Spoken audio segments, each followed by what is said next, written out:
Well, hey there, folks. Welcome to the Roundup. We're a Cowboy State Daily podcast, and we focus on interesting people here in the Cowboy State. And I'm telling you, I can't think of anybody who is more interesting than the gentleman sitting across from me here at the podcast studio at Gunworks in Cody. Bob Richard is the historian for Yellowstone, for Park County, for all of the amazing things that has happened that have happened in this region.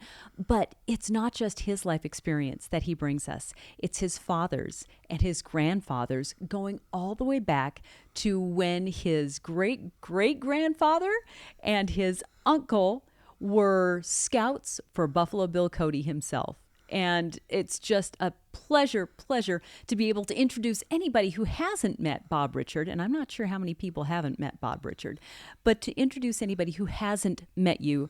Bob, what a gift it is. Your life experience and the things that you have brought to us and how you've enriched our experience is just, there's just no words for it. So welcome, Bob Richard.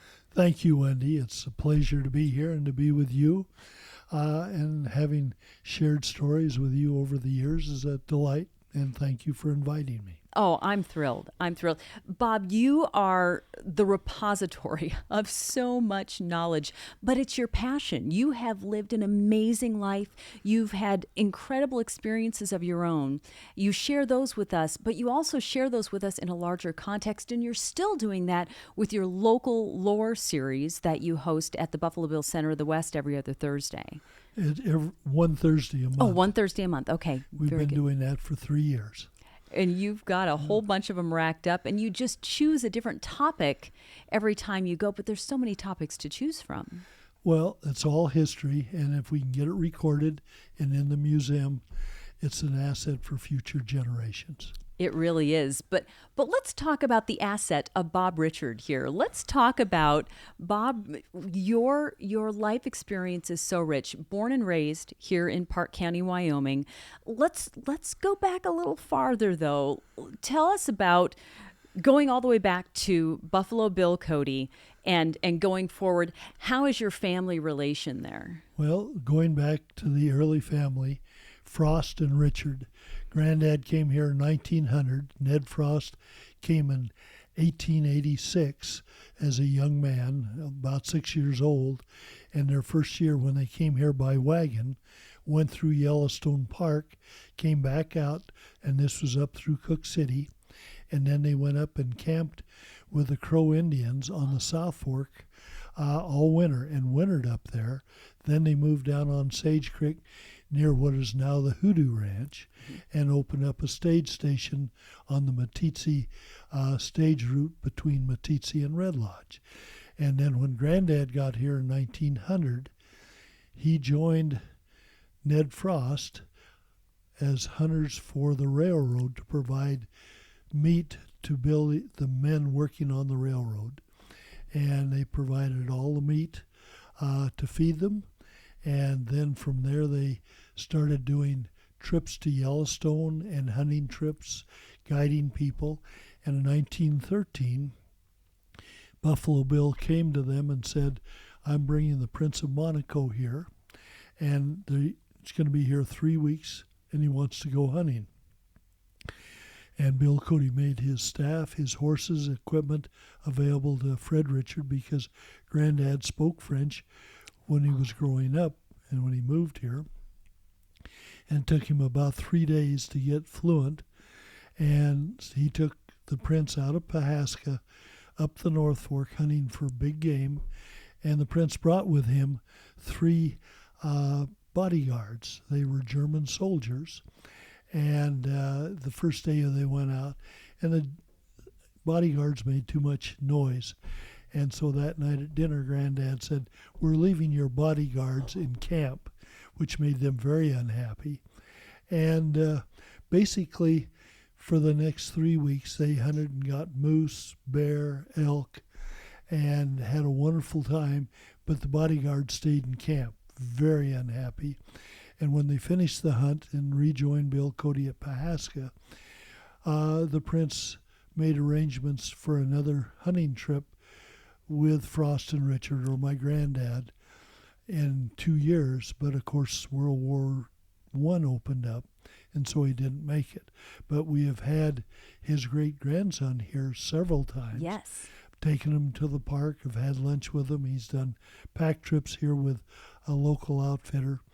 So the connection has gone all the way back from Buffalo Bill with the current young prince and his visits here to our community 4 or 5 times, and he'll be back again. To another Richard guide. Right, yes. Oh, my word. That's so great. So your family obviously stuck around. The Frost and Richard lines connected. Well, not only as partners, but they married sisters. Yes. My grandmother went on a Frost and Richard tour of Yellowstone for 18 days, and Granddad asked her on that trip to marry him, went back to Chicago, and then they came back out here. And about a year later, my father was about to be born, and my grandmother's sister came out, helped deliver my dad. Oh, wow. And then Ned married the sister who was a nurse. And so not only were they partners, we have become related. Yes. And I've written 12 books on the Frost and Richard just for family, telling about Ned and Fred, as well as the first and second generations of children. And so they have history, and they can get it through a couple of different ways. Yeah. But That's amazing. That's amazing. So then another notable Richard, your father, Jack Richard, was a photographer, and his photographs appear in so many historical repositories, I guess. And you have also published a lot of your father's photos in your books, but he was a newspaper man. yes. Tell us about your father, because Jack, his name is still hallowed in this area. My memories growing up is we were in Cody in 1941 when Pearl Harbor happened. And Dad was the publisher of the Cody Enterprise, along with my mother. And within a year, he went to the Marine Corps, was commissioned, and went to the South Pacific. My mother stayed in Cody, published the Enterprise, and also the Heart Mountain Sentinel, which was the relocation center newspaper. Right. And she published that at night. Wow. And then Dad came home from the South Pacific in 1944, and Senator E.V. Robertson hired Dad while he was in the Marine Corps to serve as his assistant in Washington, D.C. So Dad was now stationed in Washington. My mother turned the paper back to Ernie Shaw, and she moved back with Dad, and they took me. And here I am, 9 years or 10 years old, and they put me in a boys' school to get me educated. And the Secret Service picked me up at night to bring me home. And after a week, they said you have to have I called it a Little Lord Fauntleroy suit with knickers and a bow tie. And so I would get dressed in it and go to St. John's. And when I'd get there, I'd go in the bushes by the front door and change into my Levi's, my Western shirt, and my cowboy boots. And after 2 weeks of this, the father called Dad and said, your son hasn't gotten his uniform yet. And Dad says, well, I saw him leave with it today. Well, that night, Dad picked me up, not the Secret Service. We got home, lots of upset with Mother. And I said, I'm not going back to that school. And after 2 days of struggling, they put me on a plane to Billings, Montana. And my granddad picked me up, and I was re-entered in school in the Wapata School. That's a one-room great. Schoolhouse, and I was a happy boy. My mother was unhappy, and it was what it was. I have never heard that story, Bob. That is a fantastic story. And Dad stayed with E.V. Robertson until 1947, and then he moved back to Cody and started the Cody Times, which was a lithography, photographic newspaper. Oh, my goodness. And then he, with the help of some other people here in Cody, bought the Cody Enterprise, and it was owned by the Shaws, and they insisted they keep the masthead of Cody Enterprise, which Dad went along with. And then it was bought by several different people that published the Enterprise for about 10 years. But Dad supplied for the next 15, 20 years the photographs for the photographic edition in the Enterprise as a professional photographer. That's amazing. That's And, amazing. The museum has over 260,000 negatives of Dad's, and we've digitized over 1,000 photographs that are online of just Yellowstone. But you can go online through the McCracken Library at the Buffalo Center of the West and call up photographs. But he also took portraits, and all the history of Cody is there. And I've used that in my talks. I've used it in publishing the first book that I published. Show us this. And this book was my first, and I co-published this with the Buffalo Bill Museum, and it's on sale there. And I learned that with a foreword by Alan K. Simpson, we yes, must add. Yes. And Al has been very involved in my life since we were growing up, but that's another story about he and Pete. There's too many stories. There's too many stories for one podcast, folks. Just saying.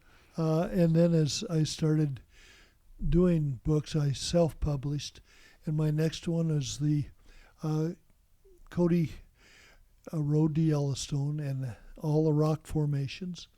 This is my best seller. I've republished this 3 times. Yes, and I mean I've bought those and given those away, and they are a must-have if you're going to go to Yellowstone and you want to just really know what all these rock formations and the flora and the fauna and the animals and things like that going up to Yellowstone. Is yes, in this. yes. And then I published a book on when I was a front country horse ranger in Yellowstone Park. Let's talk about that just for a moment, because you've got the book here, but that's a good segue into that part of your life. Because what we've got, Bob, is you came back to Wyoming. You have done a number of amazing things, but one of the things that you did is you were a horse ranger. You were the horse ranger in Yellowstone National Park. It's a great story, but you've got stories attached to that. We don't have time for all those. But what was that experience like? Well, I went with my dad when he was interviewing Lon Garrison, the superintendent. And Dad had finished his interview and was talking about reducing the amount of buffalo and elk in the park. And when he finished the interview with Dad, Lon Garrison looked at me and says, "Bob, can you ride a horse?" I said, "Yes, sir. I was raised on one." He says, "It appears you can talk." He says, "How would you like to be my first front country horse ranger?" And I says, "I'd like that." He says, "You're hired." And I says, "You got to be kidding." He says, "No." I says, "Well, what do I do?" He says, "Well, I want you to report next Monday at Lake where you're going to be stationed, and you're going to be doing all the work of a ranger, but also you have to stop at the Buffalo Ranch and pick out 3 horses that you want for the summer as a summer seasonal ranger." And I said, "That sounds great. I'm still going to college." He says, "I understand that." And so Dad and I drove out the Buffalo Ranch, and here's an old cowboy, and he's got 70 head of horses milling in a big corral. And he handed me a bucket of oats, a halter, and a lariat, and he says, "You go pick out your horses you want." Wow. And I stood in this and watched these milling horses, and I thought, how do I pick a horse? And all of a sudden, over my shoulder is this horse's head that sticks his nose in the bucket of oats. I put the lariat over his head, and I led him to the gate, and the old cowboy says, "You can't have him." And it was a big sorrel stallion. And I said, "Why not?" He says, "He's bucked everybody off. He's going to the fox farm. We're selling him." And I said, "You have a small round corral?" He says, "Yes." I said, "I need a saddle, a blanket, and a hackamore." He says, "You'll get killed." I says, that's my choice. I'm picking out the horses. And I led the horse over. We went around corral, and he brought out the equipment. I put it on the horse, walked him around, got on him, rode him a couple of times, and I said, Dad, open up the gate. And the old cowboy that was a caretaker says, you're going to get killed. I said, I'm going out to the Lamar River and back, and I'll be back shortly. And we rode out there and back, and I said, I want him and 2 more just like him. He says, you can't have him. I says, you call Lon Garrison and tell him. Well, the next Monday, 3 horses arrived, and I learned that the one I picked out was the last Morgan stallion the Park Service raised. Wow. And I could not see over his back. And for the next many summers, I went from seasonal ranger to a career conditional. I also had to do road patrol. I had to do boat patrol, or whatever, talks to the public as a naturalist. And I loved my job. I loved the horse. He never bucked. And I would ride through the campgrounds. I'd check fishermen. And then I would go to different parts of the park and horse trailer and a single axle old horse trailer. And I would meet the superintendent, Lon Garrison, who said, every other week I want to ride with you, and I will ride your horse. Oh, my gosh. So I had to take another. And we would ride, and he would look at me every time, whether we were at Old Faithful, Canyon, Mammoth, and he'd say, Bob, you've got the best job in the park. And I agreed with him. And I finished college in 1960, and when I was about to get my degree, a Marine officer showed up at my home and said, Bob, you had enlisted back in 1956, and you're now getting your commission. Do you still want to be a Marine? And I said, I want to fly.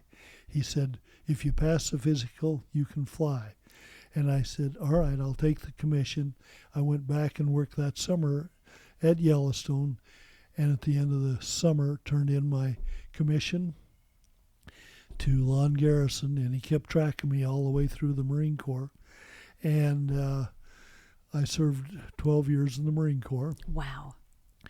And when I got out, I came back, visited with Lon, and he said, I can start you as a GS7. I said, I can't raise 3 boys as a GS7. And I ended up becoming a school administrator of a school district in California. But I missed going back to the Park Service. Yeah. But I made that connection with Lon, and he was in my life the rest of my life. In communicating, he kept an eye on me. I love that. And I had to live up to his standards. Yes. But he made so many changes when he was superintendent here. And my last book that I published, I dedicated to Lon Garrison. Oh, I love that. Which is That's a great Bears picture. of Yellowstone. That's a And great all picture. the photographs are either my dad's, mine, or a couple other people, but every ranger and park employee receives this as a retirement photograph.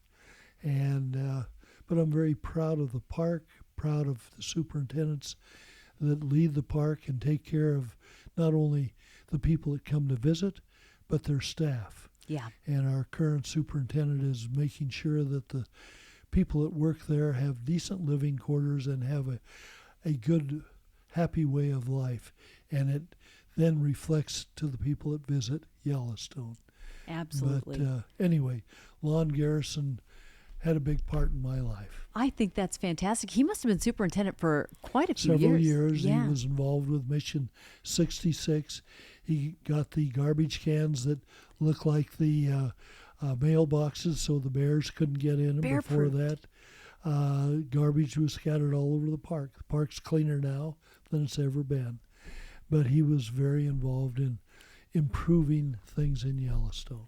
Well, you have watched superintendents come and go, Bob, and you have had wonderful relationships with all of them. Yes. And that's something that served you well then, too, when you went into a different stage of your life, which was eventually you led your own tour company. I came back to Cody after other things in my life and started the Grubsake Expeditions, which was following up on the Frost and Richard tours of Yellowstone, except I did it with a Suburban, and I had 5 different licenses in Yellowstone: hiking, fishing, photography. And I love sharing with people from all over the world all the geologic formations as well as the animals and the wildlife. And I did that for 37 years. My goodness. And Yellowstone is second nature to me. I call it my backyard. Yes. Dad speaks of it as the foothills to heaven. And very special because I met people from all walks of life, did step-on tours. I had 20 guides that worked for me, stepped on bus tours, and retired Park Service, retired Forest Service, retired game and fish people that were knowledgeable. And when people booked with me, whether it was a day or a week, either a one family or a bus tour, I provided the best guide possible that knew a whole lot more than me. And I built it into a really big business. And I'm still proud of what they're doing today. And I still volunteer and train the current guides, and I've been doing that for years. And the reason that I volunteer is I get to sit in the back seat and I have somebody else driving. And the guides that I have trained since I sold it are still coming. Bob, we got to do another tour. We need to learn more. And they pick and we tour the Bighorn Basin, the Bighorns, the Beartooths, Yellowstone. But I enjoy it, and if I need a nap, I get that in to boot. There you go. That's great. And that's how I first met you. The Grub Stake tours, I remember when I first started at the radio station, we did a tour of going up in the Beartooths. So your knowledge is not just limited to Yellowstone National Park. It's this whole region which you have explored and, like you say, has been your backyard for so many years. It is, and that backyard goes back to when I was 10. Granddad would put me in the pickup and said, Bob, you can drive at the age of 10 to Yellowstone as long as you remember every feature going up the North Fork, every stream, and every mountain. Well, if I didn't remember them, then I had to sit between he and grandmother, and he'd light up with a big black cigar that was a gagger, and I hated that. So I learned very quickly all the streams, all the formations, so I could drive all the way to Yellowstone. And I didn't know why I was learning them, but that's where I started. And then you have passed that on to us through these books. So going back to the Cody to Yellowstone, you've got another book that was your second one, which is The Gateway to Yellowstone, the visual guide to Buffalo Bill's country. And that's the second one that I had, was that. And it really is, again, so much more information, very specific to this region. And they're all fun. Yes. But I learned more than anyone else because I had to research and be sure of the information. And my favorite is how my Uncle Ned and Fred Richard took people by wagon and horseback through Yellowstone, 18 days, self-contained with all their food, and they took up to 150 guests at a time. Wow. Through the park, and they did 3 trips every summer. The 1st of July was the earliest they could get through Sylvan Pass. Okay. And they did this till they allowed cars in 1915.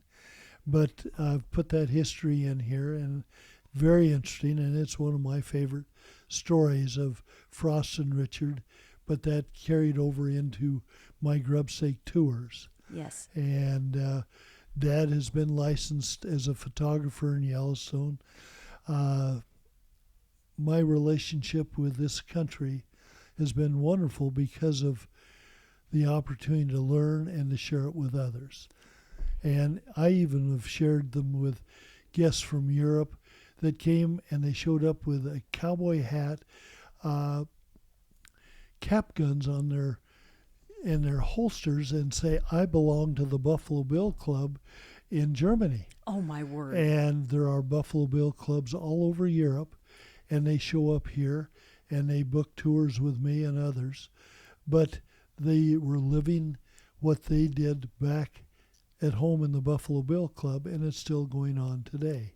That's so great. You know, I want to just quickly, because we're getting close to being out of time here, which is amazing. But I want to talk about some of the people that you have not just created, close relationships with, but who you have, you've had just very interesting encounters with. And one of them is in your book here. This is a Fleet Admiral Nimitz and Naval War Heroes. These are, again, historical figures, not just the Al Simpsons of the world. Well, he's historical too. He's historical too, and you and Al go way back. But a situation like this that you wrote a book about, and it's really a fantastic historical recollection of when Admiral Nimitz came to Yellowstone. In 1946, he brought his battle staff from World War II, flew out here as guests of Senator E.V. Robertson and my dad, and they started at the Cheyenne Frontier Days, came up to Yellowstone, spent time fishing in Yellowstone, touring Yellowstone, then coming to Cody. And this is a painting that Ed Grigware did of Admiral Nimitz. And he became a friend of the families. He came back several times. But it shows my cousin and I riding down from the ranch and meeting the staff in a big yellow bus at the mouth of Rattlesnake Creek before they came to Cody. And then he came back many times afterwards. But he was another leader and a part of my life growing up and my desire to be a naval aviator and be a part of the Marine Corps. And one other thing, my dad's brother was a naval aviator in the Marine Corps and was a dive bomber pilot in Guadalcanal and came home halfway through the Pacific Theater with his squadron or his group commander, and they hunted and fished and took me with them. And when they got ready to get on the plane and leave, my Uncle Bob, who I was named after, took his gold Navy wings off and pinned them on me at the age of 9 and said, "Someday, Bob, maybe you can earn the right to wear these." And then I earned that right. And the admiral that pinned them on looked at me and he said, "I had a roommate by the name of Bob Richard back in 1937. And I said, "Yes, sir, that was my uncle." And it was accomplishing a goal that my uncle set for me. And I'm very proud of those things and proud of the people I've met and shared Yellowstone, the Cody country, the Bighorns, our Bighorn Basin. Yes. That is phenomenal. How many missions did you fly? Because it's an insane number. No, I was the air officer on the ground with the 7th Marines, but I had to get paid for my flight time. So I flew over 50 combat missions. And I'll tell you right now, I didn't like somebody shooting at me. But they were doing that whether I was on the ground or in the air. But those were decorations that I received. And I've had a good life. I've done what I've wanted. And I've tried to raise my kids backpacking and riding horses in all of this country and sharing all the stories. And through local lore, I've shared more. That is a great segue because that's where I was going next. Your local lore, you have chosen topics, like say 3 years now that you've done these local lore. They are at the one Thursday a month at the Buffalo Bill Center of the West here in Cody. Every other month. Oh, every other month. Okay, so very good. So these are your opportunities to dive into a story. You do photos and maps, and you bring in guest speakers. And this is something that I think is fantastic. Are these available? Can people log on to them? Can they view them from their home and their computer? Yes, you can. And you can go online through the museum and through the McCracken Library. And they're working to put them permanently in the McCracken Library so we don't go to an outside company that's furnishing them presently. I also have them on my webpage, bobrichardphotography.com, which you can go to, or go to my other website, codytoyellowstone.com, Okay. and you can look at all 26 of the hour-long local lore. That's fantastic. I'm so glad that we are benefiting from your years of experience and that you have chosen to share those. And that's history of this area is your absolute passion. That is what is kind of the common thread through all of the amazing things you've done, working for the Red Cross, being a swim instructor here in Cody. You have done so many amazing things, and we are your beneficiaries, and we are grateful for that, Bob. Thank you. Absolutely. We've about out of time here, so I just wanted to ask one more question. What is, when you look back at your really wonderfully rich life, is there one period of time that stands out to you and say, boy, I'd go do that again? I think I'd go back and do almost all of it again. Being a front country horse ranger, visiting with people, sharing the highlights of Yellowstone with people in campgrounds. In the 6 summers that I worked there, I didn't write tickets. There were 6 serious problems that I had, and they were taken to jail.